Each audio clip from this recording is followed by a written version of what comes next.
Assalamualaikum warahmatullahi wabarakatuh. Selamat malam. Pada kesempatan kali ini kita akan berbicara tentang pemasaran. Pemasaran ini kalau secara disiplin ilmu adalah materi atau konten yang dipelajari dalam ilmu ekonomi.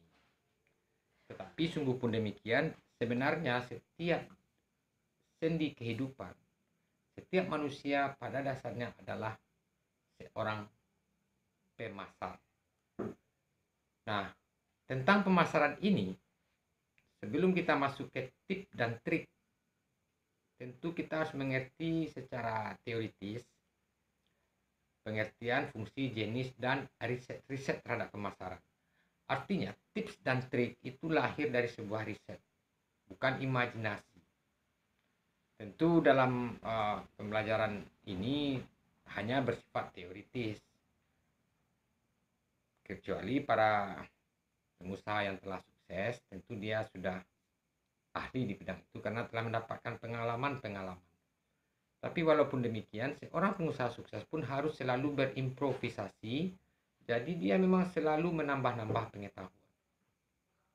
Apakah sebenarnya pemasaran? Pemasaran itu kalau didefinisikan sangat sederhana, yaitu kegiatan yang dilakukan oleh produsen untuk mempromosikan suatu produk atau layanan yang mereka punya. Jadi kalau sebelumnya kita telah membahas tentang tentang promosi, maka wujud atau implikasi dari promosi adalah pemasaran. Lalu dari pengertian tersebut, ternyata tentu saja pengertian pemasaran ini menjadi luas, sehingga dalam hal pemasaran mencakup itu pertama iklan. Iklan salah satu dari pemasaran. Juga penjualan atau transaksi yang terjadi. Ketiga, bahkan pengiriman produk ke konsumen itu juga sudah menjadi dimensi dari pemasaran. Demikianlah pemasaran itu berkembang. Jadi kalau dahulu orang mungkin berbicara pemasaran itu hanya sekedar jual beli atau menerobos suatu pasar, di mana suatu benda yang belum dikenal orang lalu diintroduksi kepada daerah tersebut oleh market share, maka orang mengenal produk tersebut. Jadi iklan, penjualan, pengiriman, itu dia. Nah, dalam melakukan pemasaran tentu diperlukan promosi. Makanya sebelum ini kita berbicara tentang promosi. Nah, dengan promosi tersebut telah kita ketahui, pertama melibatkan orang-orang yang sudah populer, kemudian ada juga yang mengemas produk yang menarik dan diminati. Lalu apa itu fungsi pemasaran? Fungsi dari pemasaran itu pertama tentu saja pengenalan produk. Kalau kita berbicara produk, maka produk ini harus dikenalkan ke orang. Itulah fungsi pemasaran. Kedua, fungsinya adalah untuk riset, untuk mendapatkan informasi yang tepat mengenai pasar target. Maka biasanya yang dilakukan riset itu objeknya adalah kepopuleran, usia, jenis kelamin, kebutuhan, hingga keinginan dan sebagainya. Jadi Anda jangan kaget, sebenarnya senjata-senjata orang untuk promosi itu, pemasaran dari pihak luar ke dalam negeri ini untuk kualitas impor sudah dilakukan riset. Misalnya dilihat kecenderungan orang Indonesia suka handphone, suka dengan warna-warni, maka riset itu sudah dikantongi oleh mereka itu. Baru dia melakukan pemasaran. Sehingga iklan tinggal hanya sekedar dari dimensi pemasaran yang sebenarnya produk itu sudah dikenal. Yang ketiga fungsinya tentu distribusi. Distribusi kan pengiriman. Memastikan bahwa produk dapat mudah dipindahkan melalui jalur darat, air, dan laut. Nah, yang keempat, ini yang sudah sangat tren hari ini, yang disebut dengan layanan purna jual. Bisa saja sebuah benda harganya murah, tetapi pernah jualnya menuntut biaya tinggi. Itu salah satu fungsi-fungsi pemasaran. Misalnya ada mobil, mobil ini harganya murah, meriah, tapi setiap tahun setelah dibeli kita harus mengeluarkan biaya perawatan dan kita terpaut dengan produsen. Itu yang disebut layanan pernah jual. Itu pemasaran juga. Nah, kita masuk kepada jenis pemasaran itu ada branding, ada iklan siaran, ada melalui multi level marketing, dan tercanggih seperti kita ketahui melalui online, internet. Anda lihatlah akun-akun yang ada sekarang semuanya kan sudah memasarkan baik produk jasa termasuk diri, termasuk pikiran.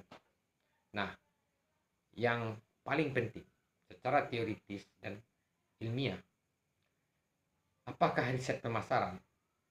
Riset pemasaran itu saya kenalkan pertama namanya analisis SWOT. SWOT itu strength, kekuatan, weak, kelemahan, opportunities, peluang, threat, ancaman atau tantangan. Dari SWOT itu nanti ada beberapa metode, tapi tak mungkin saya jelaskan. Kalau ada yang ingin tahu, ada yang ingin lebih tahu, ya bisa konsultasi dengan saya, bahwa SWOT itu melahirkan sebuah matrik. Matriknya itu akan melahirkan strategi. Strategi itu ada jenjangnya. Strategi utama, strategi pilihan, alternatif, lalu dipilih salah satu. Saya selalu mengatakan seorang ahli strategi tidak memiliki banyak strategi. Hanya satu strategi yang mereka punya, tapi strategi ini telah memuat segala kemungkinan yang beranjak dari analisis kekuatan, kelemahan, peluang, dan ancaman. Kedua namanya analisis rantai nilai. Kalau analisis rantai nilai ini lebih secara kuantitatif, dimulai dengan adanya semacam pemberian nilai terhadap suatu proses, di mana ada aktivitas utama, ada aktivitas pendukung. Aktivitas utama yaitu input, proses, output, market, service. Service ini layanan pengajuan. Kalau aktivitas pendukung, ada infrastruktur, ada SDM, ada teknologi, ada pengadaan. Aktivitas utama diiringi oleh aktivitas pendukung, maka itulah yang disebut dengan proses dari pemasaran. Riset akan melihat di segmen mana yang perlu dilakukan peningkatan, karena dianggap masih belum potensial. Dia potensi tapi belum tereksplor. Nah, itulah sebenarnya para riset pemasar itu. Riset pemasaran itu adalah orang-orang yang ahli, yang secara praktik dia tidak ahli sebagai pemasar, tetapi secara brain, secara metodologi, mereka itu orang-orang yang ahli dalam menghitung data. Nah, yang ketiga tadi kan saya ulangi ya, riset pemasaran itu pertama SWOT, kedua rantai nilai, ketiga ini yang sederhana. Kalau istilahnya nih, tahu bersih. Temui seorang yang ahli, lakukan wawancara, jejak pendapat. Misalnya ini contoh ini. Ada seorang yang ahli, ditanyakan ke dia, bagaimana analisis Anda terhadap sebuah mobil yang akan saya buat. Atau saya mau membuat model baju. Modelnya seperti apa supaya pasar bisa ditembus.